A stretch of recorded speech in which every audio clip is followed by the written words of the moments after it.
qui est entre vous.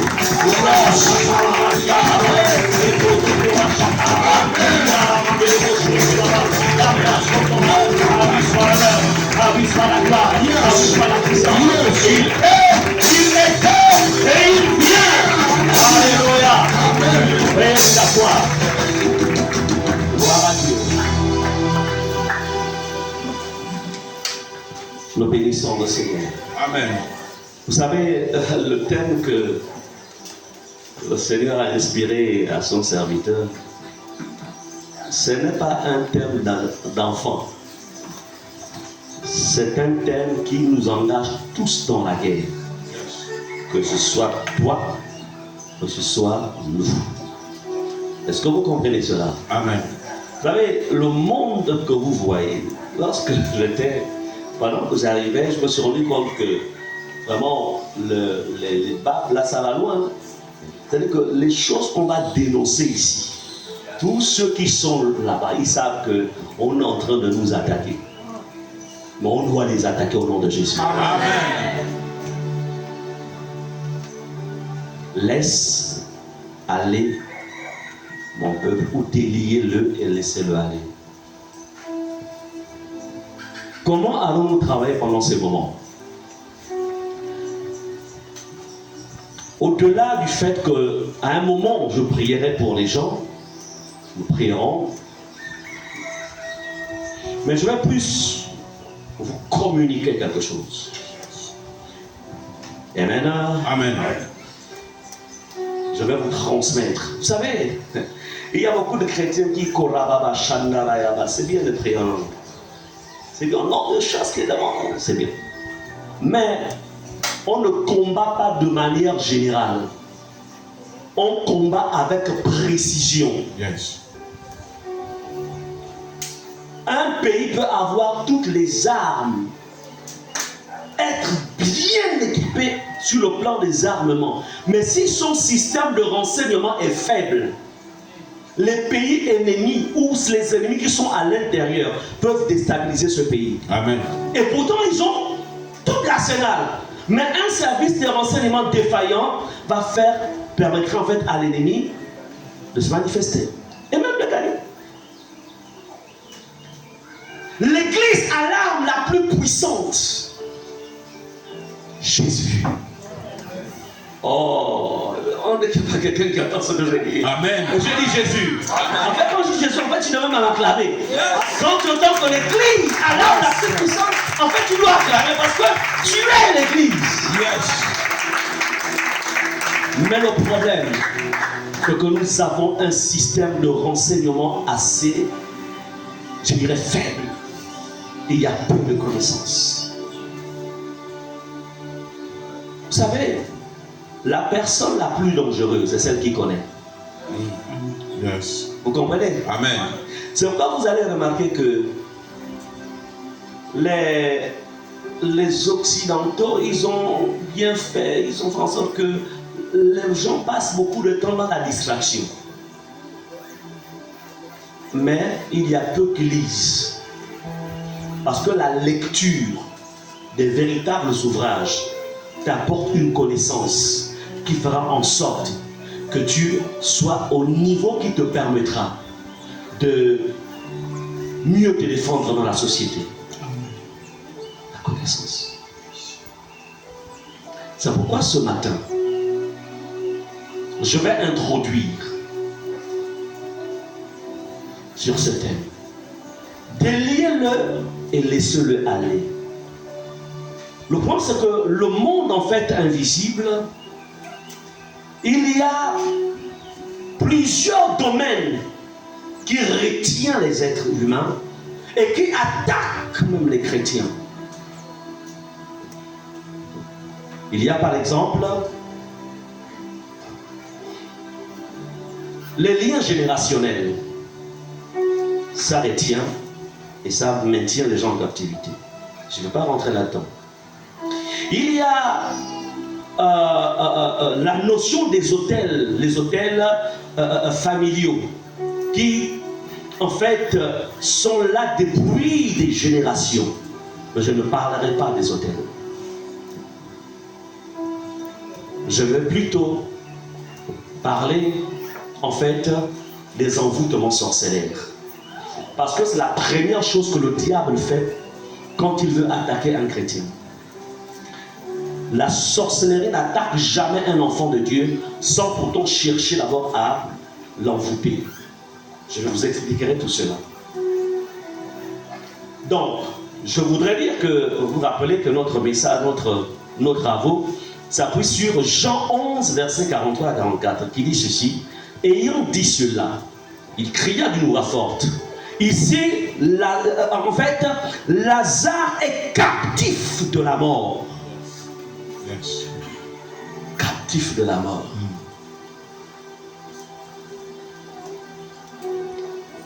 Il est retenu dans le séjour des morts. En vérité, ce n'était pas son temps, ce n'était pas son heure. Mais il y a eu, on va dire, une anticipation sur, en fait, sa période de mort. Il y a eu une anticipation. Alors, Jésus, qui connaissait, parce que Jésus est Dieu, il dit non. Lazare, ce n'est pas son temps pour partir de ce monde. Parce que il a encore du travail en fait. Il se présente devant la tombe et il tend les nôtres. Nous développerons tout ça. Mais il dit, Lazare sort. Je n'ai pas déjà développé. Retenons que Lazare était retenu par la mort. Je ne sais pas quel est le domaine de ta vie qui est retenu par la mort. Mais ce que je sais, c'est que tu sortiras. Amen. Oh, est-ce que tu peux lever et dire je sortirai? Je sortirai. Je sortirai. Oh, lève-toi et dis je sortirai. Je sortirai. Je sortirai. Je sortirai. Alléluia. Amen. Là, tu dis qu'il y a une force, un pouvoir lorsque tu fais des déclarations. Yes. Amen. Amen. Tu peux t'asseoir. Il y avait aussi quelqu'un. Là, c'est dans l'Ancien Testament. L'histoire des liés, là, ça n'a pas commencé avec le cas de Lazare.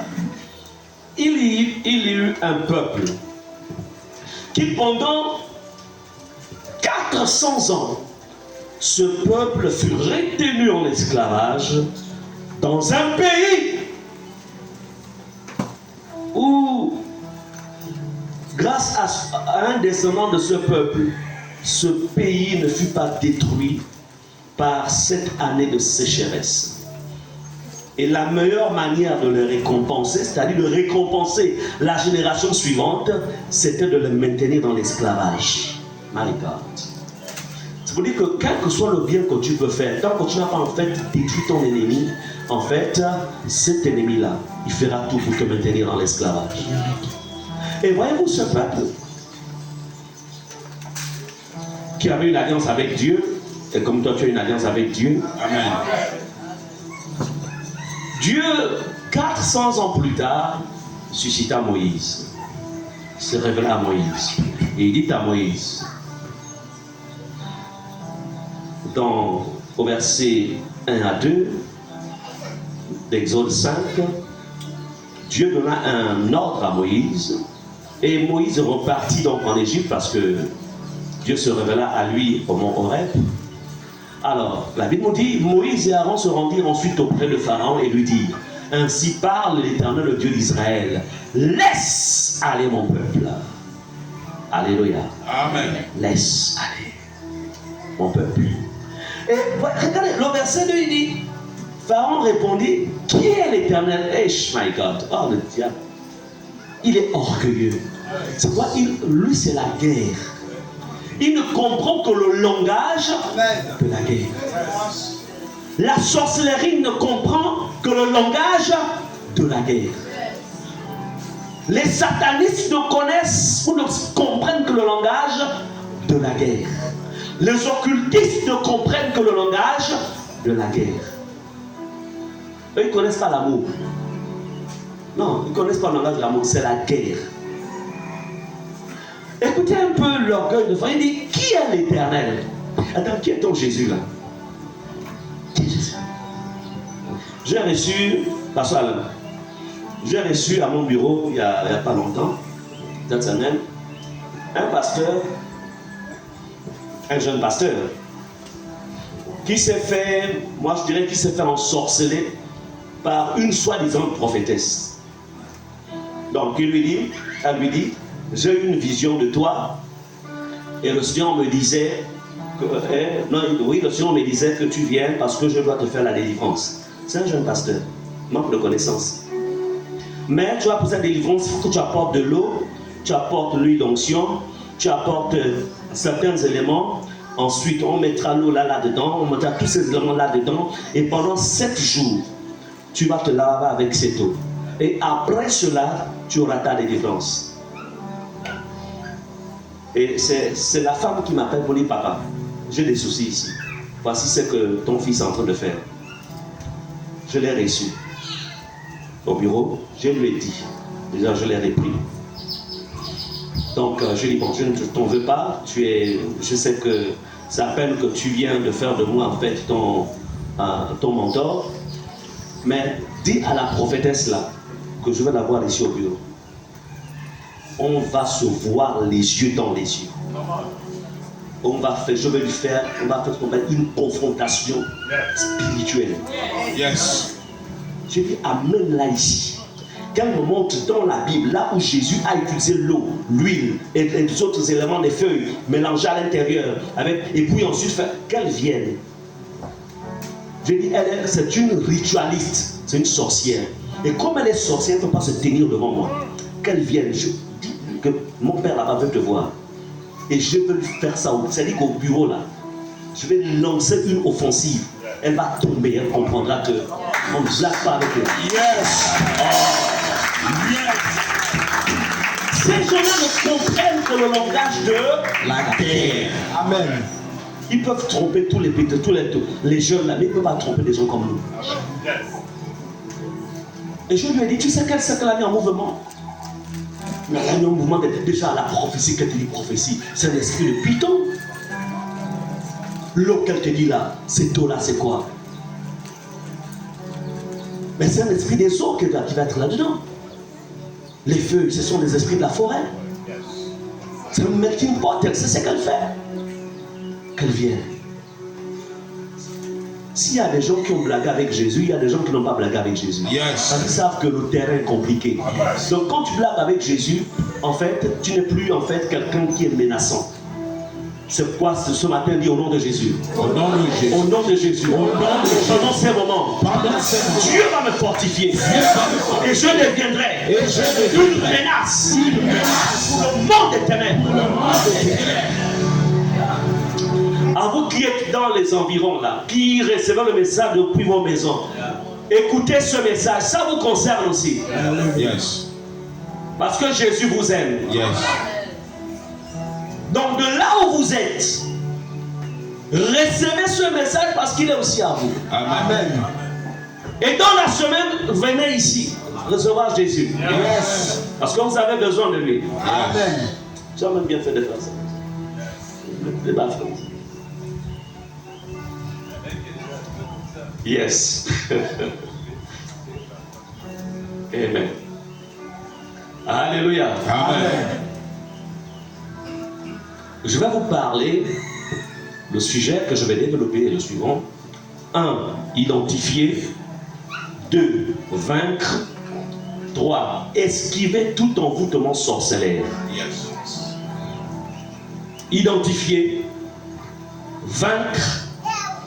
Esquiver tout envoûtement sorcellaire. Est-ce que vous comprenez cela? Amen. Je vais vous dire une chose. Les sorciers, les démons, les satanistes ne craignent pas ta position.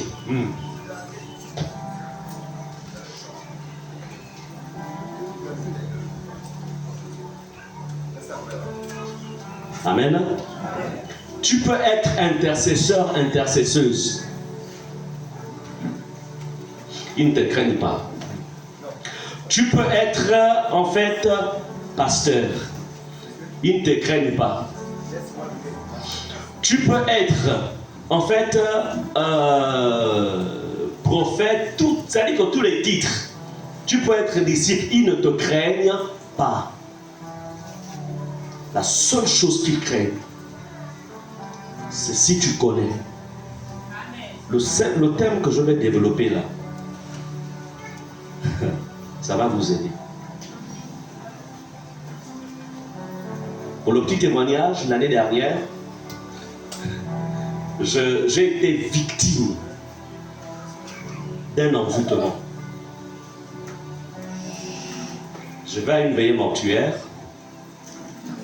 et dans cette veillée mortuaire, qu'est-ce qui va se passer?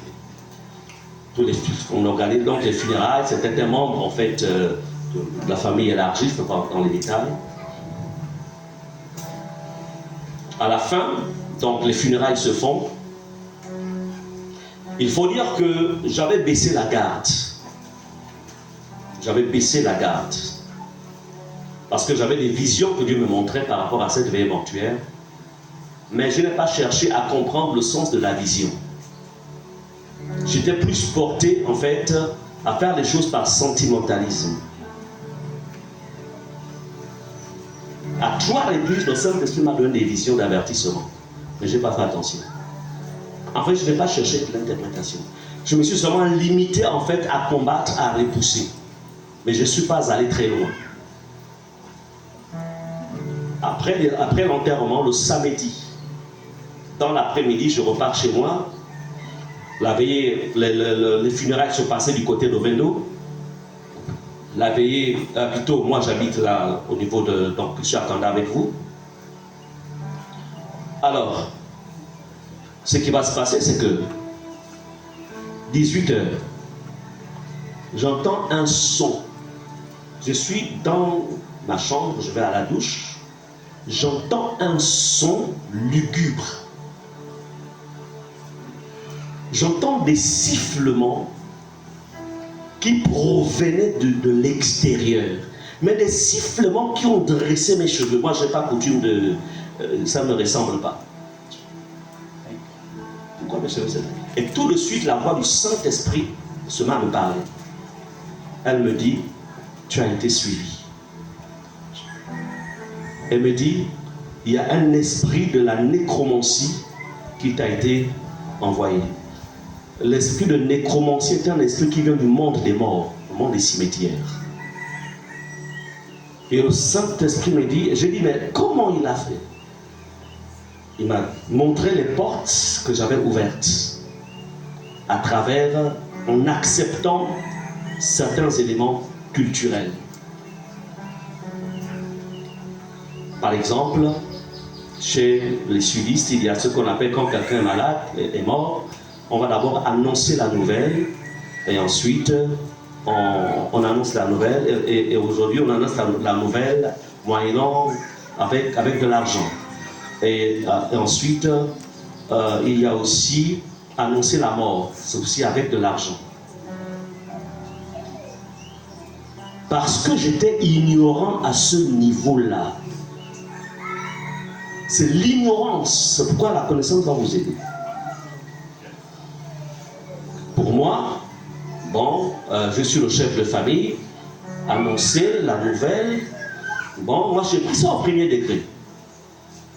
J'ai déposé. C'était au mois de novembre, hein. Nous sommes dans une période assez compliquée. Hein.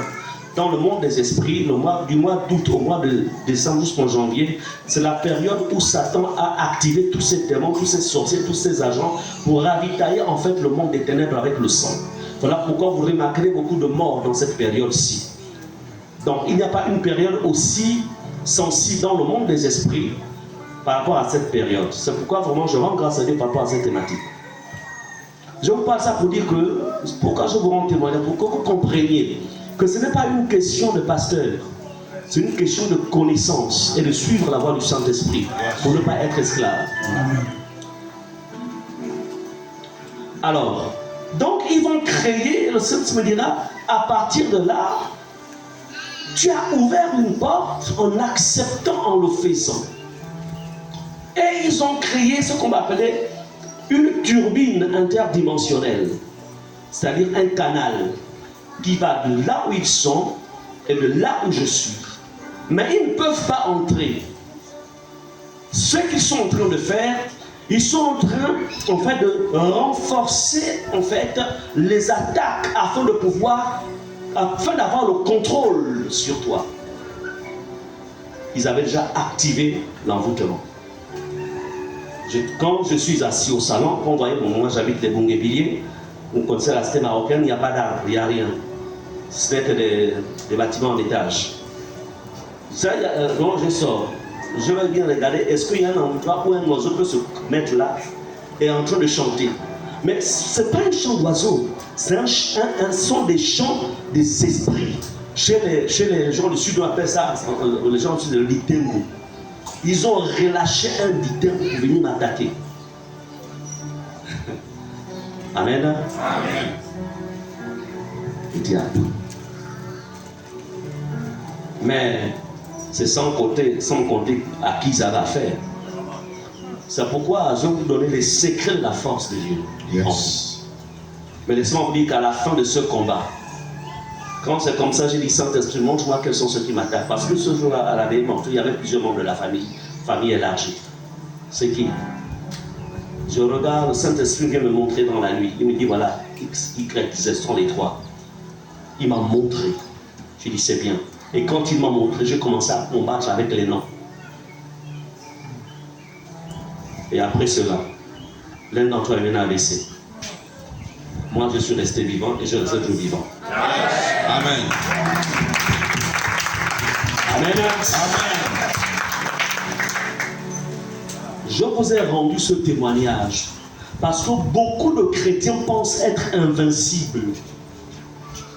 Nous ne sommes pas invincibles sans la connaissance et sans marcher avec Jésus. Notre corps peut être détruit. Notre âme va au ciel. Encore faut-il qu'il soit détruit tout en étant en bon terme avec le Seigneur. Donc n'oubliez jamais que nos corps peuvent être atteints.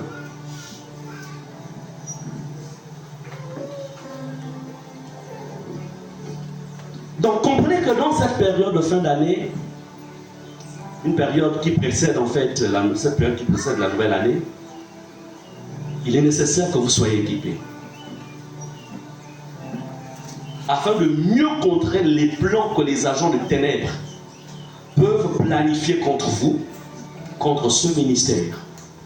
Je voudrais vous dire que le diable n'a rien à voir avec les gens du dehors, parce que les gens du dehors sont déjà sous son contrôle.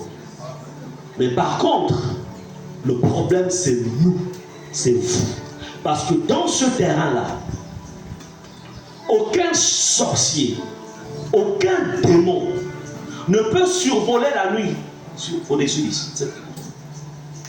Lorsqu'il y a activité ici, dans un rayon, même de 500 mètres, quand je ne prie pas pour rien, quand je disais dans un rayon de 500 mètres, couvre pas, je ne parle pas pour rien.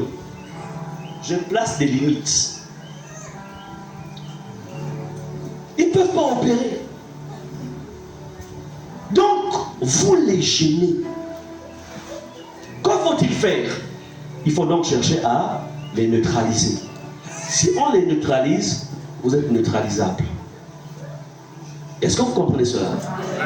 Dans le principe divin, il n'y a pas d'indépendance spirituelle. C'est-à-dire, comme aujourd'hui, il y a des chrétiens qui disent bon, je suis à la maison, je suis mon culte à la maison, mais tu n'es pas à l'église. Non, tu sais, moi, je suis à l'église là, il y a tellement de choses que moi je ne trouve pas normales. Moi, je peux faire ça à la maison, je joue même à la télévision, je suis un homme de Dieu que j'aime bien, je suis tel homme de Dieu, telle femme de Dieu, et après, bon, je fais ma sainte scène à la maison, ça me suffit, etc. Ça, c'est pas le modèle chrétien, c'est pas ça l'église. L'église, c'est là où 2 ou 3 personnes s'assemblent autour d'un berger. Il a donné aux uns comme apôtres, prophètes, docteurs, etc. pour le perfectionnement de l'église ou des saints. Donc, pour que eux ils demeurent forts, il faut que vous aussi vous soyez forts.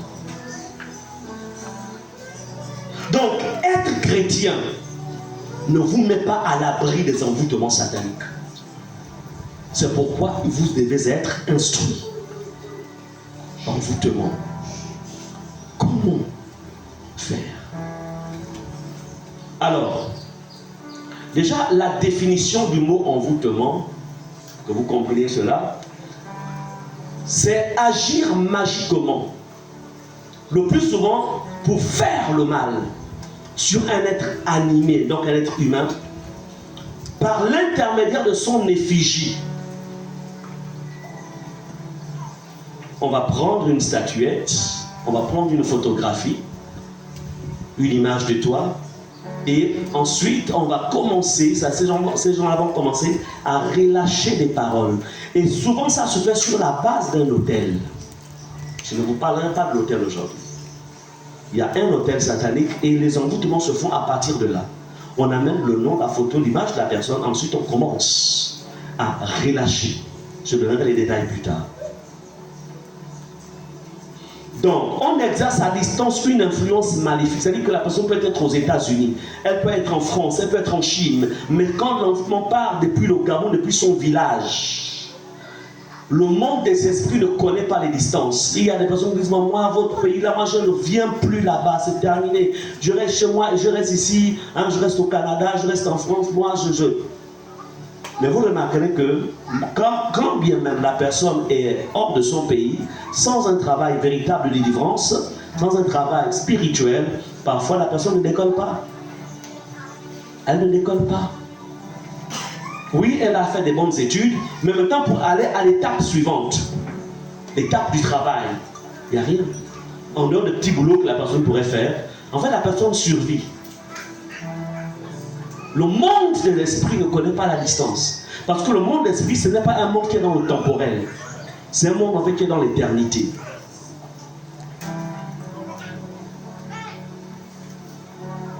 Donc ils utilisent en fait donc des figurines, des effigies, des représentations symboliques pour ensorceler. Donc, on va lire la parole de Dieu parce qu'il faut tout appuyer avec la parole. Allons dans Galates 3, verset 1. Et pendant que je parlerai ce matin, tu regarderas ta propre vie, la vie de ton frère, de ta soeur, de ton parent, certainement du voisin. Et tu diras, tiens, il est bon que tu viennes à ce programme. Ne garde pas ces moments pour toi-même. Regardez ce qui est écrit dans Galates 3, verset 1. Lui, second dit ceci. Oh, Galates dépourvu de sens, qui vous a fasciné, vous aux yeux de qui Christ a été peint comme crucifié? Mais voyez-vous, la version, par contre, lui, second ne ressort pas le mot qu'il faut. Mais plutôt, la version BDS dit ceci. Oh, Galates insensés, qui vous a envoûté ainsi? Pourtant, la mort de Jésus-Christ sur la croix a été clairement dépeinte à vos yeux. Qui vous a envoûté? Ici, l'apôtre Paul s'adresse à qui? Aux chrétiens qui étaient dans la ville de Galate, de Galatie. Et il leur pose la question, qui vous a envoûté? N'oubliez jamais, il est possible. Il y a des vies de plusieurs qui sont bloquées parce que tout simplement, les gens sont envoûtés. Mais béni soit le Seigneur pour la croix de Jésus. Amen. Cette croix-là sur laquelle le diable, l'envoûtement a été vaincu. Amen. Mais encore faut-il utiliser les éléments nécessaires pour pouvoir détruire cela. Amen. Amen. Amen. Nous avons, j'ai mon ancien ici, lève-toi. Ils avaient hébergé, je vais rendre ce témoignage pour glorifier Jésus. Ils vont héberger un neveu. Ce neveu, il avait quel âge? 11 ans. Ils ont un fils. Et il a encore quel âge? 10 ans. En fait, ce sont des frères. Puisque l'autre est né avec... voilà.